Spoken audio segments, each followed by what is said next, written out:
Awesome. Hey guys, I'm Zach, the Renew Nashville Program Manager. Thanks for tuning in. This is week 2 of kind of Renew Nashville workshops, and I'm so stoked because we've got Brad here all the way from the East Coast. One of the best things about this virtual world is I randomly reached out to him. He has no idea who I am, just being like, hey, I saw a workshop you did about video marketing through this program like in Boston months ago, because it was virtually, obviously, and I tuned in. Would you come do the same thing for us here in Nashville? And luckily, he obliged, and now he's here. So thank you so much, Brad. Hardest thing about these virtual events is we can't give you a round of applause, but I'll let you know if we could. Nashville, we have a great energy here. Anyways, thanks so much. I'm going to hand things off to you to get things started. All right, great. Well, thank you. So really, thank you all for joining. I know it's the middle of the day and we all have stuff to do. So I'm going to break up my presentation into 3 parts.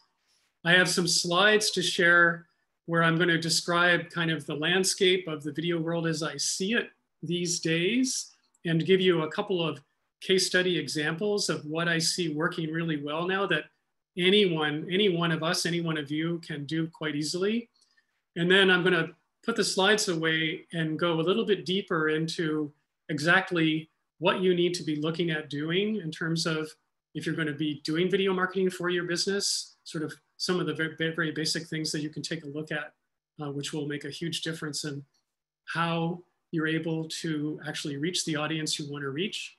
And then the third part, I'm going to leave room at the end of our hour for you guys just to ask questions. And because we're on Zoom, you can go ahead and unmute your microphone, or you can ask questions in the chat. And all the time that I'm talking, if something comes up and you want to go ahead and post a question, just stick it in the chat. And then when I take a break, we'll take a look at those. And as we have time, I'll answer as much as I possibly can. So if that sounds good, give me a thumbs up. turn your camera on. Sounds good. All right, so I'm going to dive into my slides. I just have to share my screen here, so bear with me for just a moment while I go on to Keynote, and we'll share that, and we'll go to the "We're about to start" slide. There we are. So hang on, I just need to get this thing out of the way and move this down here. Here we go. Ta-da! So what I want you to think about as we're taking a look at video is, when was the last time you watched a video? And you can actually respond in the chat while I'm talking. Was it yesterday? Was it last night? Was it an hour ago? Just go ahead and what was the time there of how long ago was it? And how were you watching that video? What were you using to watch it? Were you using your laptop? Were you using a mobile device? Were you at home watching it hooked up to a large screen? These are all things to think about in terms of how are people consuming this medium and how common is this? And then the second question, the related question, is how often are you watching videos? And just sort of measure that. It's like, do you watch videos every day? Do you watch several times a day? And so this is the thing to be thinking about when it comes to the world of video making. People are discovering whatever it is that they need to know, and they're doing this one particular behavior to find the answers to the questions, to find the solution to the problems.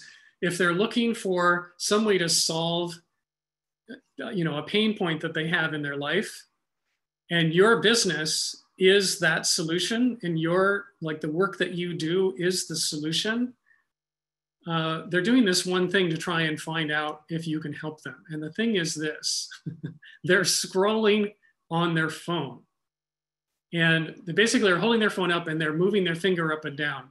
And the goal, of course, is somehow you've got to get them to stop scrolling and pay attention to you. And this is where the landscape that we're in right now is that we're in this very competitive space around getting people's attention. We have this great tool that can reach practically anywhere on the planet, but people's attention is so distracted. And I actually think this thing about the goldfish is a bit of an urban legend, but somebody, according to this story, according to the fable, measured the attention span of goldfish and compared it to humans. And it turns out that goldfish have about an 8-second attention span and humans only 7. So at this point in time, if this is true, and I think it probably is close to the truth, that our attention is not quite as good as goldfish, which means that it's a real challenge to actually get someone to pay attention to your message, to the thing that you would like to talk with them about. And this is where video actually does a really good job. And the way it works is as follows. People prefer to watch video than other forms of content when they are on their phone and when they're scrolling and when they're looking to find things out. So 80% would rather watch a video than read a blog post. And 82% of the people, and this is like online behavior right now. This is the actual way that content is being consumed. So 82% people are watching videos instead of looking at the texts or the picture posts that you see on sites like Facebook. And when you actually go one step further and you're making a live video, that live video will get 1,200% more engagement than all the text posts and the picture posts combined. And this is, we're talking about people responding to you with not only likes, but with comments and even sharing your video, that kind of engagement, which is really powerful and really valuable in terms of you being able to really get your message across, is having that kind of engagement. So if you're doing live video, which I'm a super big advocate of, you're just going to increase the likelihood that people are not only going to pay attention, but they'll hang in there with you and they'll actually stay with you for the duration of the video that you're making. So this kind of begs the question, if you're not already doing video, how is anyone going to discover you? Like if 80% of the people in the world are preferring to consume video content, and your message and your solution that you're offering and the offers that you have are not in video form, and people are mostly looking for these things by looking at their phone and watching videos, if you're not doing it, you're basically not there. You're not going to be visible. So I'm just showing the example. Gary Vaynerchuk, you probably have heard of, but in case you haven't, he's a big social media guy. He literally has an entourage of videographers follow him around and take video of him all day. And he takes that content and he puts it out onto all the different social media channels multiple times a day. He's probably one of the most visible social media influencers at this point in time. And he also has one of the most successful video marketing agencies based in New York City. And this is what he says. The single most important strategy in content marketing today is video, period. No matter what you're selling, no matter what your company does, if you don't have a video marketing strategy, you are going to lose. So that's direct from the horse's mouth. So what I'm after, and the work that I do, is really about trying to help people get over thinking about video as a broadcast medium and to think of it much more as a two-way conversation. So you're having this engagement with your community, and this can be very interactive so that it's not just, in the traditional way of television or even radio, that it's this one-way thing. It's that people are now engaging with you. They're able to respond to you. They're able to ask questions. They're able to get their answers, and they're able to do it in real time. And everyone is able to contribute to the conversation. And this is really key. If you're doing live video as part of your messaging strategy, you're enabling your whole audience to be part of the solution, to be part of the contribution, to be part of the thing that you're creating together. And this is really the huge opportunity that we all have in our hands right now. Now, the problem that I see is that most people, maybe most of all of you guys, are not yet using video, and or you may be using video and you're not using it particularly well. And the reasons that I hear, and this is with clients that I work with all the time, the things that they're saying to me are, video takes too much time, it's too expensive, it's way too daunting, like the technical stuff is all too hard to figure out. And they think that they have a face for radio, that they don't feel like, I'm not really good looking enough to put myself on camera, or I just simply don't want to be in front of the camera. And I really want to bust this myth. These are all things that are not true. I mean, the thing is that these can be true, like video can take you a ton of time, and it can be super expensive if you want to use super fancy equipment or you want to hire videographers to come and work for you. And it can be really difficult to figure out if you're using complicated gear. The face for radio thing is like, you need to forget about that. No one cares about what you look like as much as you do. And what people care about is what matters to them. So if you come on really simply, just with a phone, and you go to Facebook or you go to YouTube and you put on the live video button and you start talking, that's not going to take you any time other than the time it takes to talk. It's not going to cost you any money because you already have a phone. It's not difficult because all you have to do literally is push the record button. And the people who you're talking to, what they care about most is if what you're saying matters to them. So if you're saying something that matters to a bunch of people who care about what you're talking about, what you look like is completely off. Like, it doesn't make any difference at all. So I want to show you a couple examples of what this looks like in practice. And I've got some people who I've worked with here who are just examples of regular, ordinary folk who have their own business, and they are getting on, in this case, Facebook, and they're going live and they're making these videos. And I just want to show you that, very simply using the tools that they already had, using natural light coming in from a window, using a simple setting in a background, they are showing up in a very professional and yet very real and genuine way. And this is just them in their homes, going live audience. And you can see the results here, I hope. This one on the left, Shannon, this got over 1,000 views. This one on the right got over 1,000 views. And in this case, this was a really interesting one. Monica was at an art opening. And so she went to this art opening and she interviewed a friend of hers who was the artist. And the two of them talked about the art and they talked about their work. And the thing about this artwork that blended with Monica's work is that it was all sort of therapeutic artwork. And it was just a very good conversation. And because it was a real event, it really lent itself well to live video. And as you see, like, she's serving her community, she's talking about an art opening, she's supporting a local artist. And these are all the kinds of things that you can do and align your business and the work that you do with other people who are around you. Here's just some more examples. Another 1,000 views on this video. And this one, 3,000 views. In this case, this video was all about what had happened.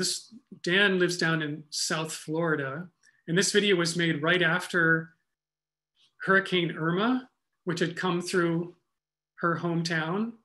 And so she was sharing some energy healing modalities, which would help you de-stress and basically put yourself back together after the hurricane. And as you can see, this was popular. Like, she's serving your community, and this got a lot of attention, and it was tied into an actual event that had happened that was really top of mind to everybody around in South Florida.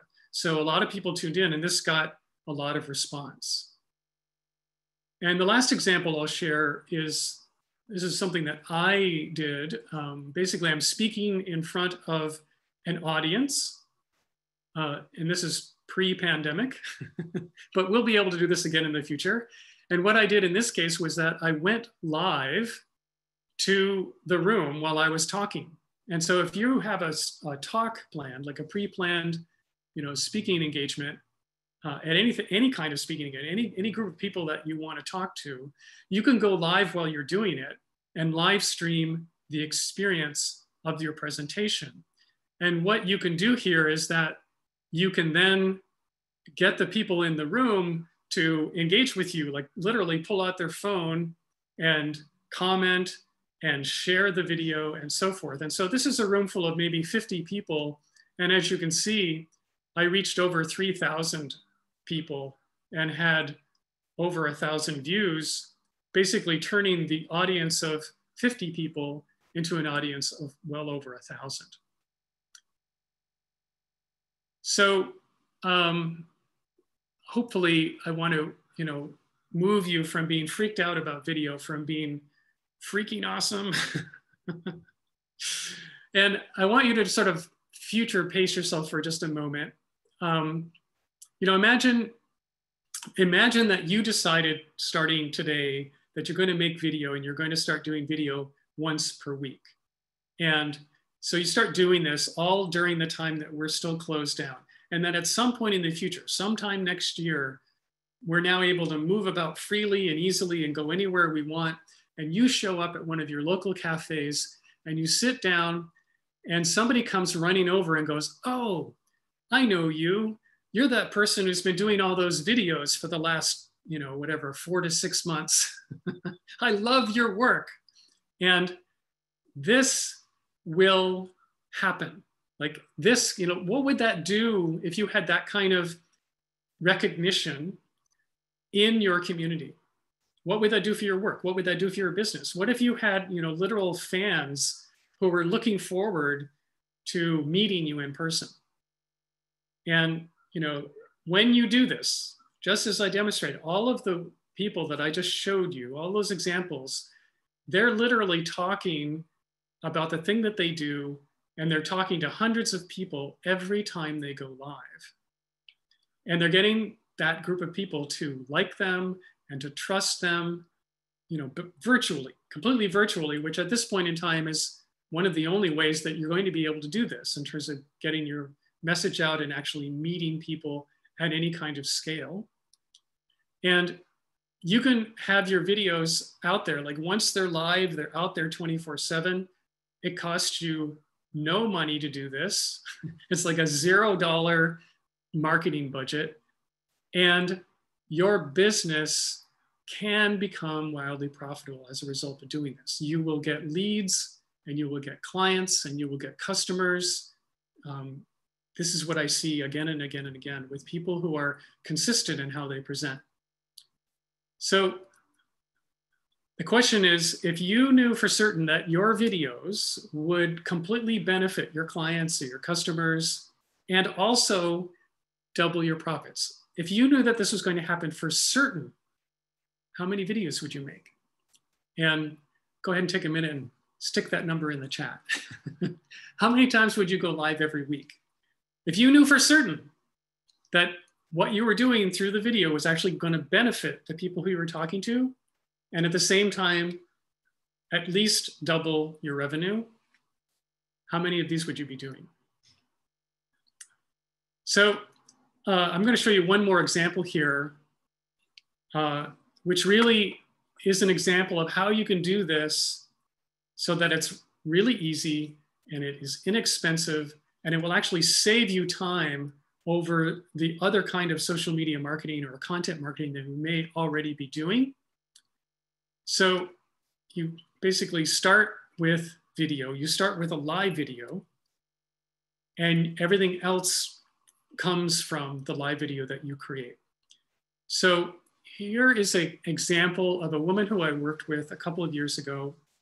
And she's a speech therapist, and her job and her work is that she trains other therapists by giving them curriculum and learning activities to use in their classrooms. And so she has created basically a membership site where all this curriculum exists, and all of these therapists can come in and join her, and they pay, I think it's $25 a month to be a member. So this is a very good solution for a problem that speech therapists have. They basically work for a public school.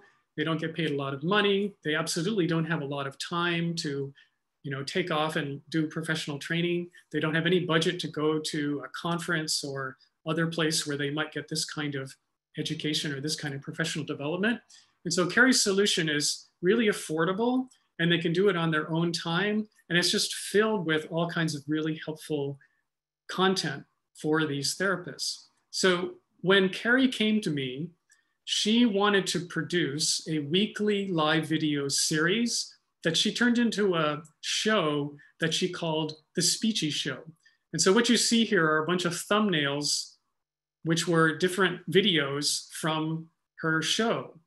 And as you can see here, she's been doing fairly well with this. So this first one here got 9,000 views. And here's one with 8,000 views. And here's one with 6,000 views. And this last one down here is 24,000 views, which is just crazy. And so what's going on here is that every week, Carrie would get together with another therapist as a guest, and the two of them would teach one thing together. And they would talk for, half an hour.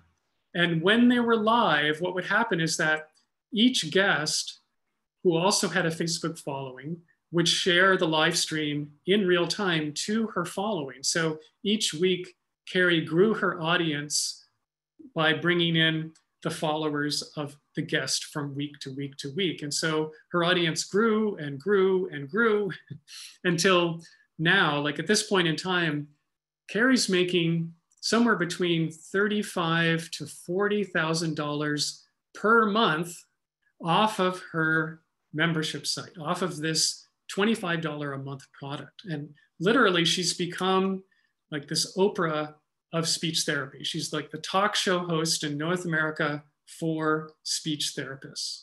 And it's a great niche, and it has worked phenomenally well for her. And the thing that I'll say about this is that this was only the start of her content creation. She would put these live videos up, and then she would have a virtual assistant take that original video and do a number of repurposing things to it so that it would reappear on her YouTube channel, where she'd get another 2,000 to 3,000 views per video. It would be embedded into a blog post. It would be transcribed so that the blog would have all that text. And then she would send it out to her email list, and her email list would be invited to then go watch the video. And then on top of that, they would take short little clips from these long form videos and turn them into short individual social media posts on all of Carrie's channels. And so with one single video per week, that's took her 1/2 hour per week to produce. She was basically showing up on multiple social media platforms on multiple days during the week. And this has just been a huge boost to her business. So go out there and make a lot of videos. It's the sign you've been looking for. And this is the end of my slides. And this is just, if you want to get a hold of me, find me on Awesome Video Makers. Brad@awesomevideomakers.com is my email. You can reach out to me. And let me just stop my share here. And I'm back. So I'm going to move into part number 2 here. And this will be probably the shorter part. Part number 2 here is I want to talk a little bit in more detail of how do you do this? Like, what are the things, what are the tools that you need? And you really only need to look at a couple of things to put this together.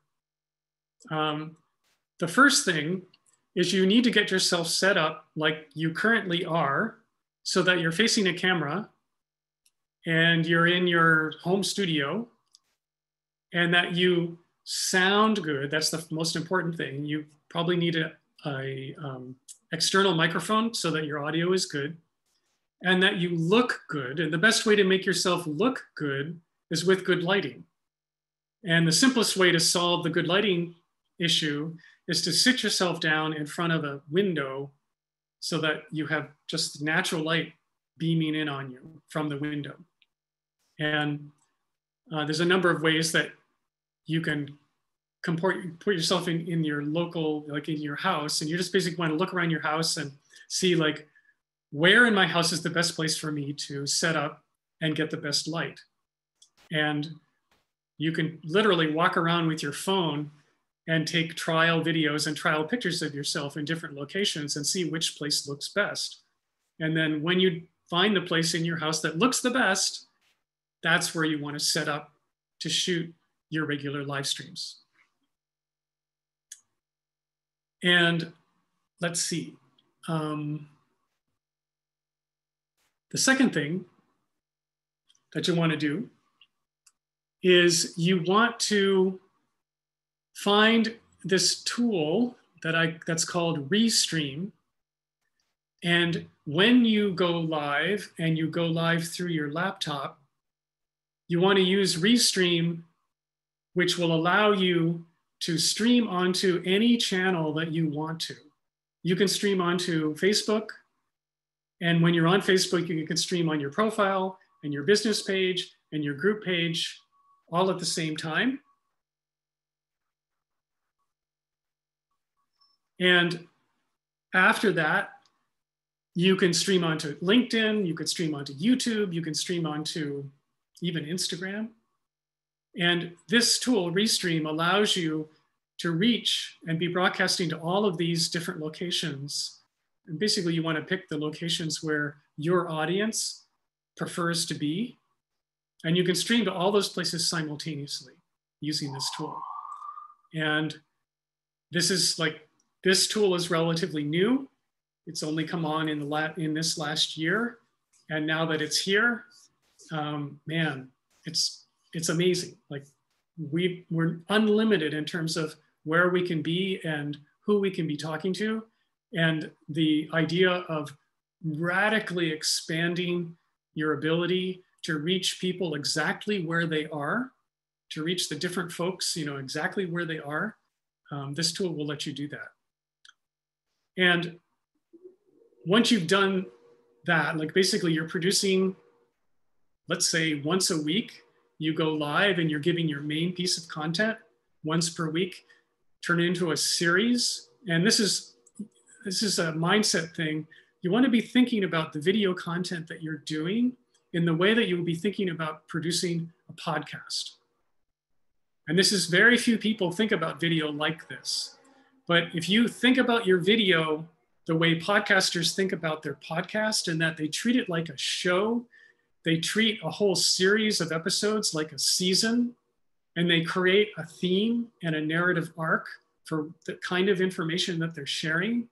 And this is what will keep people wanting to come back and get people engaged to where they can show up, they can talk with you, they can be part of the production that you're doing. They can literally be like the studio audience in the show that you're creating.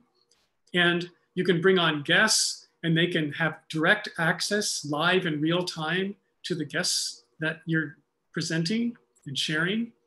And this is the kind of thing that you want to create for them. And when you're done, like when that half-hour-long presentation is done, the last step is you take that and you repurpose it in the way that Carrie did. And you can do this either by yourself. There's a tool called Zubtitle. And the way you spell that is with a Z. It's like subtitle with a Z. So it's zubtitle.com. And at zubtitle.com, you can take your video and you can upload it to the site.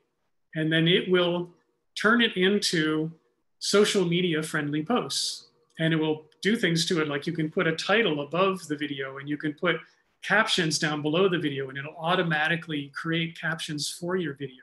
and you can change the colors so that it matches your brand. And it'll basically make these short social media friendly clip videos that I'm sure you've seen on places like Facebook and Instagram.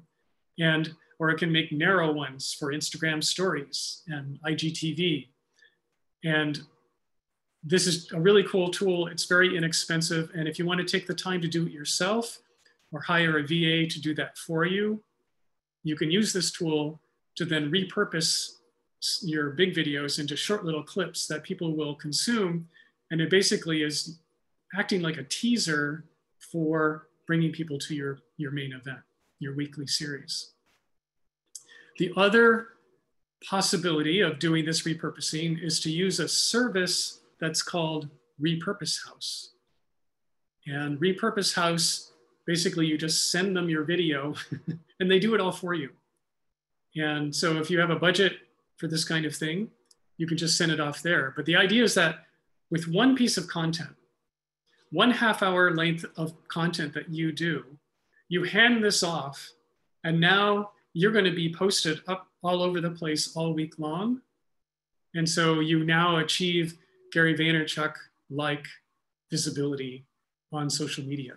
And you can, this could be it. Like this can be all the content marketing that you do. It's basically leveraging this 1/2 hour length piece of content into multiple little posts, and all of a sudden you're producing this huge archive of content that is very satisfying to your audience. So that is in sort of as short a presentation as I can do, kind of the main landscape and strategy that I can share with you guys.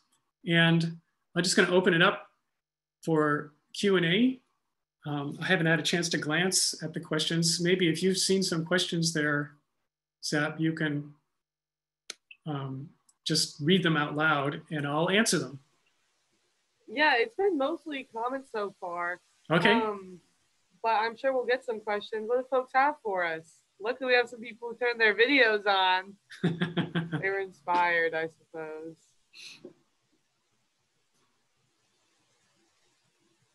Maybe I missed this, but I'll start with a question. I'm interested of, did you talk about the lives on versus like different platforms? And what do you think of like the, I know that I've seen you go live on LinkedIn, which I haven't seen anyone else go live on LinkedIn except you.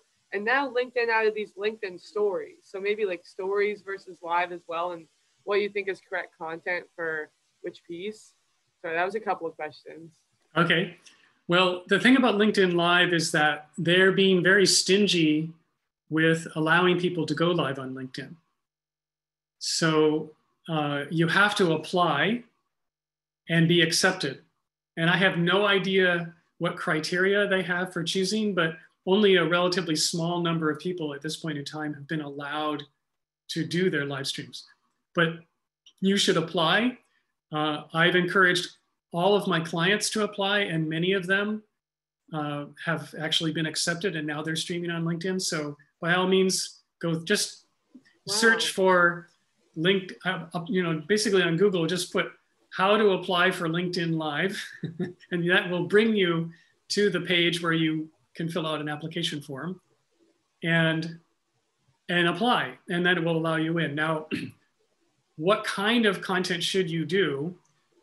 What I believe is this. I believe that live video is the place to start. So you want to plan to do a once per week minimal, like just, this is the easiest thing. Say, okay, once per week, I'm going to do a live video that's going to be a series. And it's going to be my main piece of content every week.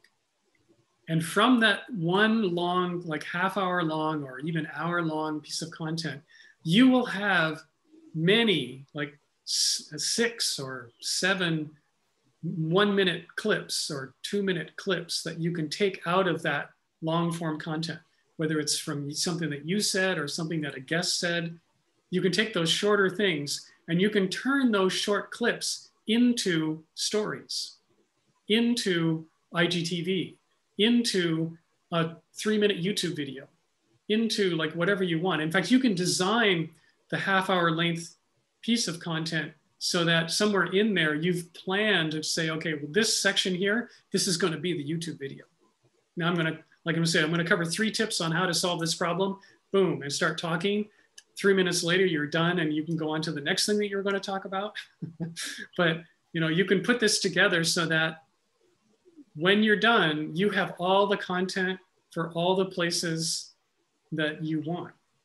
And you don't have to then go to these other locations to then create new content. You literally just take this, do what Carrie did. She handed it off to her VA team and they did it for her. And I'm just gonna say that Carrie is a young mother. She has 2 little boys.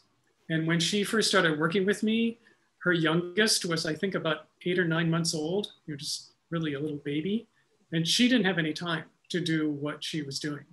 And she literally would have to, bribe her mother-in-law to come over and watch the baby while she would go live for half an hour. And that was it. Like all she had was half an hour. And she did not have the rest of the time to do very much of anything. So, and yet she was able to do this. She was able to put this together and then have her team support her by reproducing that content in a variety of ways. And it super successful model. And the thing that I'm against, like the enemy of all of this, is the gerbil wheel that social media marketing creates. That everybody feels compelled, like, oh no, I have to do all this stuff on Instagram. And then, oh my gosh, now I have to do all this stuff on YouTube. And oh my gosh, now I have to get onto TikTok. Good grief. And it expands and it eats up your time. Like I heard this story from a person who has really well known, I'm not going to mention her name, but she was really well known for being on Instagram. And recently, last 3 or 4 months, she's been on TikTok, really active. And she was crowing about how she now has 60,000 followers on TikTok. And the guy who was interviewing her said, well, how much time are you spending doing this? And she said, well, I spend about 2 hours a day creating content for TikTok. And I just went, which entrepreneur has 2 hours a day to make cute little goofy dancing videos for TikTok? I mean, it's like, there's no way I'm going to do that. Like, forget it. Like, it's just ridiculous. And yes, of course, maybe it would work, but how do you want to spend your day? Like if you are in a business, you got into that business because you're really passionate about the thing you do, not because you're a TikTok aficionado and all you want to do all day is make videos. Now, for me, I like making videos. It's my work, but for most people, it's not it. So like, don't put yourself in the role of like, oh my gosh, I'm going to feed the gerbil wheel and spin around and spin around and spin around and not ever get anywhere.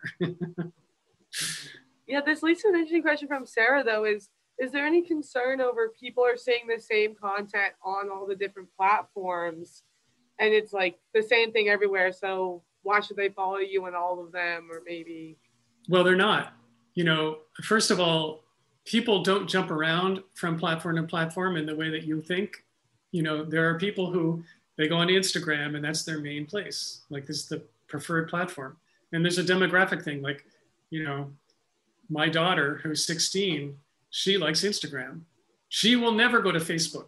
Like, even when she gets older, she's never going to go to Facebook. That's just not going to happen. And yet there's a bunch of people who they hang out on Facebook and that's their preferred place. And there's another bunch of people who go onto LinkedIn, and the people on LinkedIn, they don't like Facebook. They prefer to have all their conversations and their actions and their social media networking go on LinkedIn. And so this long form content, because it's a live video, this isn't just some pre-recorded thing. Like if you make pre-recorded video, that's a YouTube video, and then you simply upload it to LinkedIn and you upload it to these other platforms, that doesn't work very well. But if you're using a tool like Restream, where you're going live to multiple platforms at the same time, and you can see all the comments coming in from every different platform. So if somebody's from LinkedIn, their comment comes on, somebody from YouTube, their comment comes on, and you can literally take the comments and display it across the screen. So, oh, I got a question from Zap, and she just asked me this question, and I put her picture and the comment on the screen. People love this. And they also see that, oh my gosh, there's somebody here from LinkedIn. And look, there's somebody here from YouTube. And they're sort of seeing who else is watching, even though they're on a different platform. This is kind of cool. And people like it, they appreciate it. But the thing that's different about it is that it's a conversation. Like you're having this real-time discussion that is unlike most things that happen on social media. And so it's much more engaging. And the goal here isn't just simply to get people to watch, like to show up and watch. It's to get them engaged so that they're interacting with you during the time that you're live. Interesting. We have some folks with questions about how you recommend recording yourself. I mean, you kind of said at the beginning, just taking your phone, but also we want to know what you're using for your video right now. You look good. Okay, well, yeah, it's interesting because, all right, so what am I using? I have a camera. In this case, it's a little mirrorless camera by Panasonic. And you can, this is an older model, you know, so there's a number of older model cameras that you can go out and get, and they're not expensive, although they're more expensive. They're less expensive than a new phone. This camera, I think you could probably buy used for around $450. And the model number for this particular one is a Panasonic G7. And the key to a camera like this is that you need to get a camera that has an HDMI signal that is clean. And this particular model does. And what that means is that I get this signal, it's plugged into my computer through what's called a capture card. And now I have this really great signal, and I have a lens on here that gives me a shallow depth of field. So I have like better control over my color. Like I can adjust the color in the camera because there's color camera profiles, and I can adjust the focus so that I'm in focus and my background is a little bit out of focus. And I can adjust my lighting. So, you know, I got this light here that you can see. There's a light shining on me and so forth. And then I have an external microphone, which I'll hold it up here. It's this cute little guy. This is called the Rode Video Micro, and it costs about $50, $60, something like that. And you, again, like this is just plugged directly into my laptop. And I've got it on this cute little tripod that's sitting here on my desk. It's so cute. And that's it. Like I have a camera, I have a capture card, and I have an external microphone, and I have a light. And the light I use, like I have a whole kit. If you guys are interested, I can give you the link. Actually, the simplest thing to do is to go to my homepage, go to awesomevideomakers.com, and right on the homepage is you can get my Awesome Video Makers Toolkit. And it's just a listing. It basically has a video training of just showing you what I'm showing you right now. And then a listing of like, here are all the items that I'm using and links to go get them on Amazon. So you can actually, it's like a shopping list. So if you want that, it's free. You can just go to my homepage and go find it. So awesomevideomakers.com is where that is. And you can figure out what these things are. But this light cost me, I think, $57. Like it's a very inexpensive, but still light, good, nice light that works well. The camera was, now it's like $450. If you look for it on eBay, you might even get it for less. So I hope that answers that question. Nice. Hopefully they're available. I know a bunch of that stuff was sold out at the beginning of this pandemic. No, I promise that that this stuff is, you can get it. This particular camera model is not a popular one. It was like, I don't know, 8 years ago, like it was a really good camera 8 years ago. It shoots 4K, it does a really good job, but it doesn't have good autofocus. So it's fallen out of favor because people want that autofocus. And so they go for all the Sonys and the Canons. This one has kind of fallen behind, but man, it gives you a good image. Like it's good and you don't need autofocus. You just, you know, set your focus and you're done. Nice. What other questions do folks have? Feel free to unmute yourself or send something into the chat. In the meantime, do you know, I looked up the LinkedIn Live application. Do you have any theories as why any clients may have been like denied before I submit something myself? I think in your case, all you'd want to do would be talk about your role, where you are, and like how many businesses you're serving and what you like, how you're going to be supporting all these entrepreneurs in the greater Nashville area and beyond and on and on. Like, talk it up, like make your thing sound like you're putting on a show, you're doing this, like regular thing, that all these, that all your people in your co-working are part of, like they're all on LinkedIn, like this is part of the LinkedIn community that you're serving, et cetera, et cetera. Just say all that stuff. Cool, got it. I think that's a good shot. Hopefully other folks on here do too. Jen, do you have a question? I do. It's long, so I didn't want to type it. Thank you so much, Brad. I'm getting so much out of this. Oh, we all are. So I have a question. What if I'm shifting careers because of the pandemic? So let's just use Facebook. So with Facebook, let's say with Facebook, that's where, I have my home page, and let's say for me, the artist page, and then I have to make a business page for another business.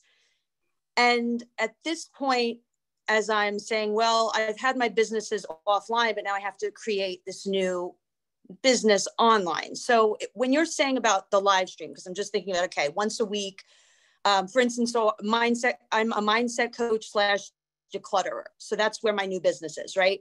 Okay. So if I'm doing that, so can I go on my home page, just my Jennifer page, rather than start the business page yet? I'm kind of just trying to get my head around, where am I going to platform video one, even though I'm going to get the mainstream and do it all over the place. Where do I start? And also with the what do we call it? The simultaneous streaming. Do you have to, when you get that tool, do you link every possible thing you're a part of and click on it when you go live, and that's how it creates you everywhere? Yeah, when you use Restream, basically what you're doing is you're connecting your Restream account to your social media accounts, and you create what they call destinations. And it's really simple to do, but you basically create all these different destinations. And when you can try Restream for free, but then they have these paid platforms, so that if you want to do something beyond just go to your Facebook profile, like you want to go to a business page, then you need to upgrade and start paying their monthly pricing. To answer your question of like, where do you start? You can start just on your profile. That's okay, especially if you don't already have a business page. The reason to go live onto your business page is a couple. One is that if you ever want to use Facebook's advertising, like if you want to boost your post or put some paid traffic to that post, you have to be, that post has to originate from the business page, has to be broadcast to that page. If you, a video that's on your profile cannot be turned into an ad. And so that's one thing. And from just sort of a commercial perspective, creating a business page and training people to go there for your content is a good strategy. Like that's something you want to do. So you don't have to wait. Like you can do both at once. You can be, when you create a stream, you can, have a business page, even if there's hardly anybody following, you can still go streaming onto it at the same time as your profile on Facebook. And at the same time as you're, streaming onto YouTube if you wanted to. And there's different reasons for streaming onto these different platforms. The reason to stream onto YouTube is that YouTube is a search engine. And so when you have a topic, like let's say you're doing a decluttering video and it's how to declutter your garage in 10 minutes. I'm just making this up, but let's say it was that. And so people are going, you're like no time this weekend, and you're looking at your garage and it's just crammed with all kinds of junk, and you promised your spouse that you would clean it up and blah, blah, blah, like whatever, tell this story. Well, you're standing there and say, like, I'm going to show you how you can put it all together in no time, Okay, great. So somebody's going to be searching for that. That's a pain point. Somebody's going to go onto YouTube and go, okay, how can I organize my garage without it taking the entire weekend. And then they find your video because it comes up in the result, because maybe your video is the only one that got made that answered that question, you know. And so if your video had that in the title and it would come up in the result, and that video will live on like that forever. So I have videos on YouTube that, you know, they're 4 or 5 years old, but they're still getting views, and they've had, you know, 50,000 views simply because they answer a question that people are looking for. And it's one of the few videos that is on that particular topic. And so those do well. Now, a video that I made 5 years ago on Facebook is completely buried. No one will ever see it again. It's gone. You know, so this is like, why does YouTube work? Well, it's because if you make the right piece of content that actually is what people are looking for, then great, they'll find it. And so this is you know, and live videos can do well there. And then of course, if you have a shorter version, like you can take a clip out of that bigger one and put that onto YouTube, that'll be consumed as well because it's more consumable. It's easier to take in because it only lasts 3 or 4 minutes. Does that help? Yeah, thank you. Thanks so much. Sure. Awesome. We had a couple of questions in the chat. I'm a little confused, Dwayne. I don't know if you can unmute yourself and explain a bit more about your question, but I was wanting to know how you were like storing and organizing videos and then naming structure. So kind of like maybe how you name the video that gets more views. Is that what you're asking, Dwayne? Yes. Sorry. I've got a crazy virtual background I'm sitting in. Yes. So my big challenge has been, you know, if I'm using cloud storage, it continues to run out, or if I save it, you know, to my computer desktop or what have you, even if you've got an external drive, there's only so much that they can hold. So if I want to hold them over a long period of time and I want to archive or library them, what's the, you know, best way to go about doing that? Buy terabyte hard drives. I mean, the solution is you have to keep buying more space. So if you're storing, you know, all the videos that you're saving, you put them onto external hard drives. Like, you know, the best practice is that, yes, you put things up in the cloud, and at the same time, you put them on an external hard drive. So double backup. And you keep having to, like, if this is really, if you feel like I really need this stuff or I really want to keep it, then that's the best practice. You can get away with just having external hard drives, but those do break. And all it takes is like one drop on the floor and you can lose all your data on that one hard drive. Well, the reason why I was saying keep it is for the repurposing piece of it. Like, you know, transferring it to a VA to make edits or to tweak or to, you know, retitle in the future or repurpose the content. So that was the main question, you know, especially if you're going to be going live multiple times and recording lots and lots of hours. So you're just saying terabyte and cloud storage is the way. What about naming structures? Like, you know, if you're doing a series and you're saying it's like a season, and we're taking Jen's example of decluttering into account, and it's, you know, Declutter Nation. Is it Declutter Nation v.1.date? Or I'm just saying so it can be organized, because there has to be some kind of a hierarchy that helps keep it all organized so that you can repurpose it with your VAs properly. Yeah, well, that's what you just suggested is probably a fine technique. I mean, you can create your own sorting, you know, method. The name of the show, you know, the date, like episode 1, episode 2, episode 3, you know, and I like having some reference to the topic of the video, so that, you know, because you can, like, basically you create a folder which is for the show, you know, and the folder could be the show season 1, like that could be folder. And then inside that folder are all these separate videos, and the video could have the date and a reference to the title or the topic of the video. And gotcha. That's how I would do it. I appreciate it. Thank you. We had another quick question in the chat. Another platform, Twitch, and if you had any thoughts on getting on there, Brad?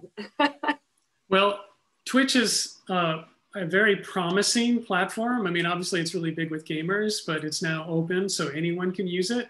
And so, you know, if you can, like using Restream, you can be streaming onto Twitch at the same time as everywhere else. So if you feel like you have something that the Twitch audience wants, or if you feel like you have an audience that is using Twitch, like they're already there, then by all means, start streaming onto Twitch. It's not a question of, you know, should I go to this platform because it's there? It's more of, where does my audience live online? Where do they hang out the most? And if you got a bunch of gamers in your audience, then man, you should be all over Twitch.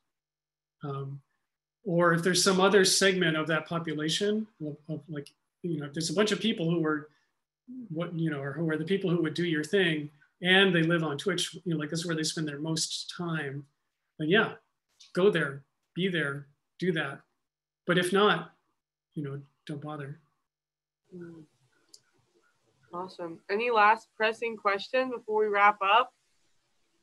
I guess all I had to add was that when I was doing a lot more like, this has nothing to do with my current business, but when I was doing more videos for my music, I found that business.facebook.com was a really good way of promoting the post instead of just clicking the boost post. Mm-hmm. Like the boost button is just a quick cash grab for all the social media.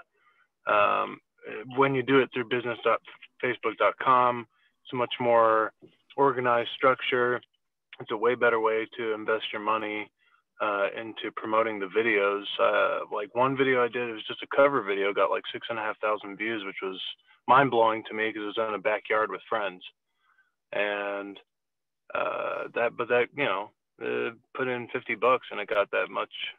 But if you put 50 in just by pressing boost post right there on whatever account you're on, Instagram or Facebook, I don't know if LinkedIn works that way. I'm not savvy to LinkedIn's video yet, but it usually doesn't do much. It actually limits when you press boost post too soon on social media. It seems to limit the views almost. Like you should let it reach organically and then have a plan to boost it. That's just a suggestion. I mean, I'm not saying 6,500 views is really like cha-ching or anything. It's still pretty small fry, but not bad for a backyard music video. Yeah, no. Live video with friends. First of all, I'm going to say that view count is probably the least meaningful metric to measure the value of your video. And depending on your business, you don't need even 1,000 people to watch a video to have that video to be really profitable for you. You know, like in many of the people that I work with who are, they're coaches and consultants, and when they're working with someone one-on-one, that client is worth several $1,000s, you know, $5,000, $10,000 every time they get a new client. And so if they're making a video and they're talking to 50 people, like that's all who sees the live video, but out of that conversation, they get a new client, that's super worth their time. And this can be done again and again, you know, many times. Now, for a musician, you know, you're in a different sort of category in terms of you're looking to build an audience of some size, or at the very least, build an audience that will support a tour that you're going to do in the future or something like that. And it's really a different sort of outlook, and you really are wanting to get a higher volume of eyeballs on your content.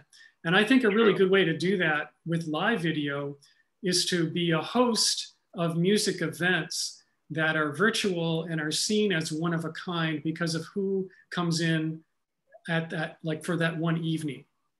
So for example, and this works really well on a platform like Instagram, if you were the host of a virtual live stream or virtual open mic night on Instagram, and you bring on the other musicians one at a time and they, you know, do their open mic set, every time they arrive on Instagram, all of their followers are going to be notified that they're live.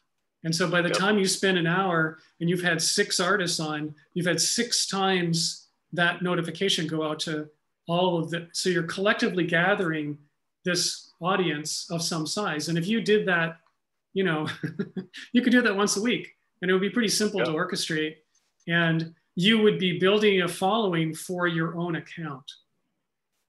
And now when you're doing something, now you are able to reach more people. You're going to get beyond that 10,000, you know, limit on Instagram, so that you can put links onto your stuff and et cetera. Like you can build that following fairly quickly. Make conversions. Yeah, that's the next step for that side of the world. Right. Very cool. Well, thank you for all this information. You're welcome. Thank you so much, Brad. Yeah, I think we're a little over time, so we'll wrap things up. I appreciate everyone tuning in and asking questions and unmuting your mics to do it too. I love when we get group participation. But thank you so much, Brad, and I'll follow up with everyone as well. Very cool. Bye. All right. Thanks again. See you guys. Bye.